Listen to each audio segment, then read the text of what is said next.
In the same way that you can test a proportion in StatKey, you can also run a test of the mean in a similar part of the program. Let's go to that example that used means earlier. This guy right here, his average fairway shot with a 3-wood goes 214 yards. Is he going to hit it a different distance with a 3-iron? One of the key things that we mentioned before was the word different here, which in our alternative hypothesis does not mean greater than or less than, it means not equal to.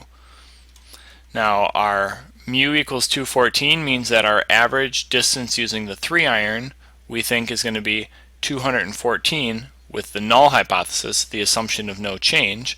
Our alternative saying that it's going to be something different. That's what we're trying to prove. We're trying to prove that it's something different. Our cutoff probability, we said anything that's less than 5% likely to happen under the null hypothesis is rare enough that we're going to have to reject that null and go with the alternative. So we're going to collect some data. Let's say we take a simple random sample of 22 shots with the 3-iron over a 2-month period. So we watch this guy shooting with his 3-iron, we record 22 shots.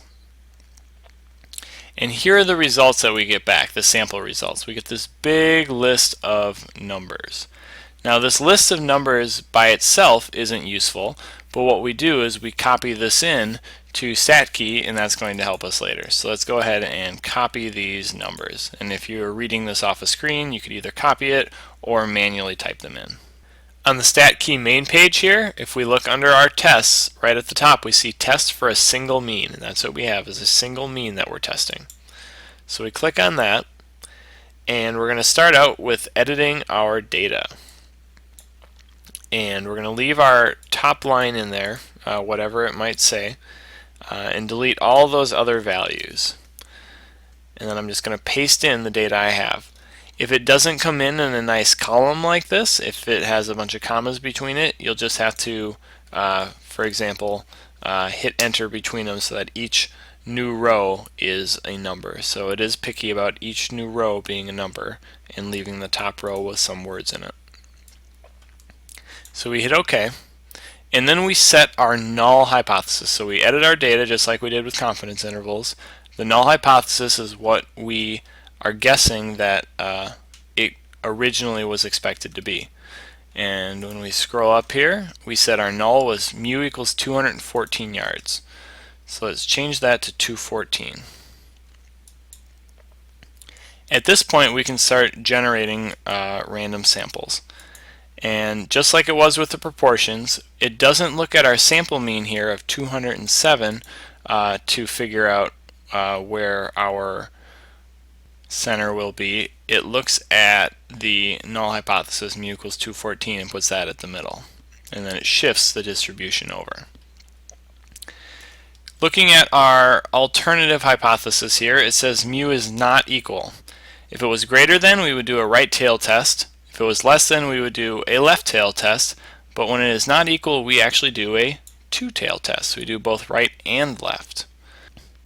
Now the value that we want to set down here, it's not like last time where it'd be 48 out of something.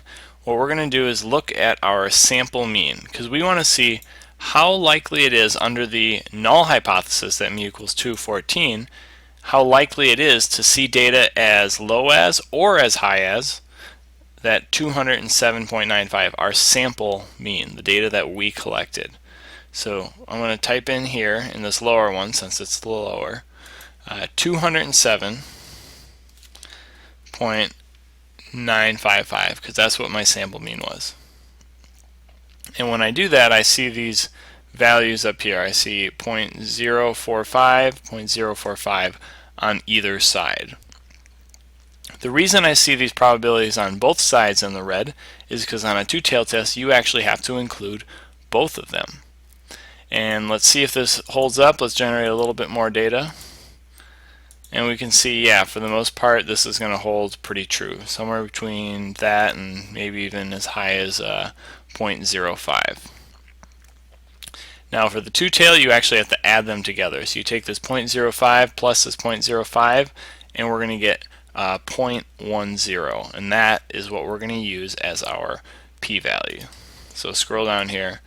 our p-value 0.10. When I tested it earlier, I got something as high as 0.11. So it's not going to be exactly the same every time, just because it is a simulation. It is random, so it's going to come out a little bit different, but something around there.